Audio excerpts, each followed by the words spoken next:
आपण या ठिकाणी जे वस्तू संग्रहालय निर्माण केलेलं आहे, हा जो छंद आहे तो तुम्हाला कसा जाणवला आणि कोणत्या गोष्टी तुमच्या संग्रहामध्ये आहेत? नमस्कार. या ठिकाणी मला आवर्जून सांगायचं आहे की आपल्या ह्या काही जुन्या ज्या वस्तू आहेत, मला पित्ताचा त्रास होता आणि म्हणून एकदा मला एका माणसाने सांगितलं की तांब्याच्या भांड्यातून पाणी पिल्यानंतर तो त्रास कमी होतो. आणि म्हणून मी जुन्या भांड्याच्या शोधात होतो. एका दुकानामध्ये गेलो आणि तिथं मला एक छोटं फुलपात्र मिळालं, ज्याला आपण छोटं फुलपात्र म्हणतो तो. आणि त्याची जी क्वालिटी मी बघितली, अत्यंत जाड असं होतं. आणि मग माझ्या लक्षात आलं की ही जुनी भांडी किती जबरदस्त आहेत. आणि तिथून मग माझ्या मनामध्ये एक संकल्प निर्माण झालाय की हा ठेवा जो आहे तो अत्यंत अमूल्य असा ठेवा आहे आणि याचं कुठंतरी जतन झालं पाहिजे. कारण आताच्या पिढीमध्ये आपण जे बघतो आहोत की या फायबरच्या युगामध्ये, प्लास्टिकच्या युगामध्ये आणि या स्टीलच्या युगामध्ये ही जुनी भांडी जी आहेत, तांब्या पितळेची, धातूची जी भांडी आहेत, ती लोप पावत चाललेली आहेत. लोक मोडीमध्ये घालतात, ती वितळवून परत तशी भांडी तयार होणं शक्य नाही. आणि म्हणून आपल्या पद्धतीनं जेवढा आपल्याला त्याचं संवर्धन करता येईल तो विचार मनात ठेवून ज्या ज्या लोकांकडे मी बऱ्याचशा मोडीवाले आहेत त्यांच्याकडे जातो. त्यांच्याकडे आलेली जुनी भांडी जी आहेत ते मोडवाले आम्हाला अगदी दाम दुप्पट दरानं देतात, तरी सुद्धा त्याचं कुठंतरी संवर्धन झालं पाहिजे या दृष्टिकोनातून मी ते घेतोय आणि त्याचं संकलन माझं या ठिकाणी चालू आहे. आतापर्यंत कोणत्या अशा गोष्टी आहेत की ज्या लक्षवेधी आहेत किंवा तुम्हाला या नाविन्यपूर्ण वाटतात? बऱ्याच, म्हणजे इथं मांडलेल्या प्रत्येक गोष्ट जी आहे किंवा हे जी भांडी आहेत हे अत्यंत नाविन्यपूर्णच आहेत.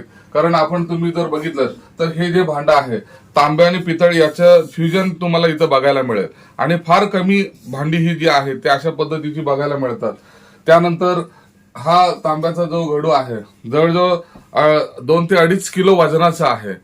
म्हणजे त्याची क्वालिटी जी आहे ते आपण आपल्या हातात घेतल्यानंतर, त्याला स्पर्श केल्यानंतरच आपल्याला ती कळू शकते. आणि म्हणून ही भांडी ज्या वेळेला मोडीत जातात, आताची नवीन भांडी जर घेतली तर त्याचं वजन 1/2 किलो, साधारणतः अर्धा किलो एवढंच तुम्हाला बघायला मिळेल. पण हे जी भांडी आहे त्यांचं वजन आणि त्याची घडणावळ हे अत्यंत युनिक आहे आणि त्यामुळं ती आपल्या संग्रहामध्ये असणं खूप गरजेचं आहे. माझ्या संग्रहामध्ये हा एक 1917 मधला दिवा आहे. हा दिवा आता त्याचं वजन जवळ 2 ते 2.5 किलो वजन आहे त्याचं.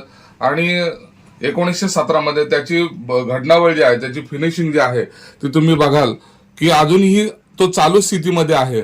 आणि मी तो कराडवरून, काले या गावातून एक ब्राह्मण आहेत, त्यांनी तो मला माझ्या वस्तू संग्रहालयाला, मी ज्या वेळेला त्यांच्या समोर माझ्या वस्तू संग्रहालयाची संकल्पना मांडली त्यावेळी त्याने तो भेट म्हणून दिलेला. आपण असा तो ठेवू शकतो, परंतु त्याचा आपण 2 in 1 असा वापर आहे. हा जर दिवा आपण खोलू शकतो आणि जर भिंतीला आपल्याला जर लावायचा असेल तर अशा पद्धतीनं त्याला तो आपण हा फिट करून भिंतीवरती अशा पद्धतीनं सुद्धा लावू शकतो. म्हणजे हा एक वेगळा प्रकार आपल्याला या ठिकाणी बघायला मिळतो. आणि त्यावेळेची कलाकुसर हे आपल्याला जवळजवळ 100 वर्ष होऊन सुद्धा हे अजूनही पुढची 100 वर्ष तो अजून आहे या स्थितीमध्ये तो राहू शकतो. यानंतर आपण पाहू शकतो हे भांड बघा, पूर्णपणे हँडमेड आहे. जवळजवळ 700 वर्षापूर्वीचं हे भांड आहे, मोगलकालीन भांड आहे. आणि त्यावेळेचे सरदार वगैरे, जे मोगलकालीन सरदार जे होते ते वापरत होते. आणि या भांड्याची फिनिशिंग, त्याचं वेट जे आहे किंवा त्याची जी घडणावळ आहे पूर्णपणे हाती बनवलेली आहे. म्हणजे ही भांडी जी आहेत, एकदा ही मोडीमध्ये गेली की काळाच्या ओघात ती निघून जातील. परत आपल्याला ती बघणं हे शक्यच नाही. फक्त आपण ते चित्रामध्येच फक्त बघू शकतो. आणि म्हणून याचं कुठंतरी जतन आणि संवर्धन होणं गरजेचं आहे. हे भांड सुद्धा आपण बघू शकता. पूर्वीच्या काळी प्रवासाला जात असताना लोक किती प्रिकॉशन घेत होते बघा आपले, की हे भांड पाण्यानं पूर्णपणे भरलेलं असायचं. आणि हे भांड याच्या आतमध्ये सुद्धा तुम्ही जर बघितलं तर एक छोटासा पेला त्या भांड्याला अटॅच आहे. म्हणजे पाणी पिल्यानंतर, ते उघडल्यानंतर त्या पेल्यातून पाणी घेतलं जायचं आणि पिलं जायचं. परत ते झाकण लावून ते सुरक्षित राहिलं जायचं. म्हणजे किती लांबचा प्रवास असला तरी सुद्धा या भांड्यात पाणी घेतलं की माणूस अगदी निर्धास्तपणे तो आपला प्रवास करत होता. हे एक वैशिष्ट्यपूर्ण असं हे भांड आहे. अशा किती गोष्टी तुमच्याकडे आहेत आणि तुम्ही भविष्यात कशा पद्धतीने याची मांडणी करणार आहात? आता मी या ज्या गोष्टी दाखवलेल्या आहेत तुम्हाला, त्याच्यामध्ये अजूनही काही फार मोठी भांडी आहेत, तांब्याची किंवा पितळेची फार जुनी भांडी आहेत की जवळजवळ ती 200, 300, 400 वर्षापूर्वीची ती जुनी भांडी आहेत. काही जुनी शस्त्र आहेत, त्यांचं सुद्धा आपण संवर्धन करतो की कुठेतरी अडगळीत ती पडलेली होती, त्यांना आपण एक चांगली ऊर्जित अवस्था आणण्यासाठी त्याच्यासाठी एक प्रयत्न करतो आहे. आणि मग फक्त केवळ तांब्या पितळेची भांडी नाही तर लाकडी जुनी भांडी आहेत, लाकडे काही वस्तू आहेत किंवा दगडी काही वस्तू आहेत, ज्या काळाच्या ओघामध्ये आपण त्या विसरून चाललेलो आहोत आणि येणाऱ्या पिढीला फक्त ते चित्रातच बघायला मिळेल. आणि अशा गोष्टींचं देखील, अशा वस्तूंचं देखील संवर्धन आपल्या या संग्रहालयाच्या माध्यमातून होत आहे.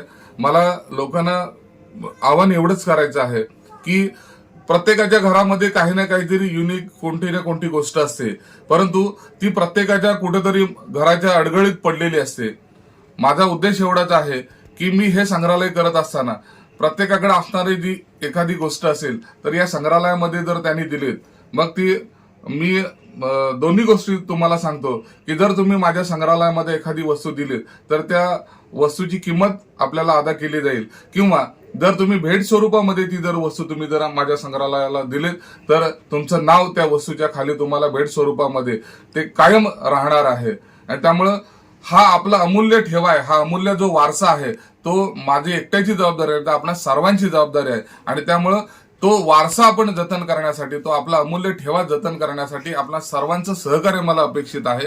आणि त्यासाठी आपण ज्या ज्या लोकांच्याकडे अशा कुठल्या जुन्या वस्तू जर असतील, मग ते तांब्याची असू दे, पितळेची भांडी असू देत, लाकडी वस्तू असू देत किंवा दगडी वस्तू असू देत, त्या जर असतील तर कृपया आपण माझ्याजवळ संपर्क साधा, आपण त्यांना चांगल्या पद्धतीनं ठेवण्याचा प्रयत्न करू. की माझं गाव मुक्काम पोस्ट ओमळी, तालुका चिपळूण, जिल्हा रत्नागिरी या ठिकाणी माझं घर आहे. आणि या वस्तू जतन करण्यासाठी मी स्वतंत्र अशी एक इमारत तयार केलेली आहे आणि त्या इमारतीमध्ये या वस्तू चांगल्या स्वरूपामध्ये मांडण्याचा प्रयत्न चालू आहे आणि ते करत आहे. जर कुणाला मला संपर्क करायचा असेल तर माझा मोबाईल नंबर जो आहे तो कृपया आपण लिहून घ्या किंवा कुठेतरी नमूद करून ठेवा. 915850 9924 9158509924. प्रदीप मोहिते म्हणून माझं नाव आपण सेव्ह करा. आणि असंच आपला या संस्कृतीचा वारसा जो आहे, आपला जो अमूल्य ठेवा जो आहे तो जतन करण्यासाठी आपण सर्वांनी प्रयत्न करूया, एवढीच एक आपल्याला सर्वांना नम्र विनंती करतो.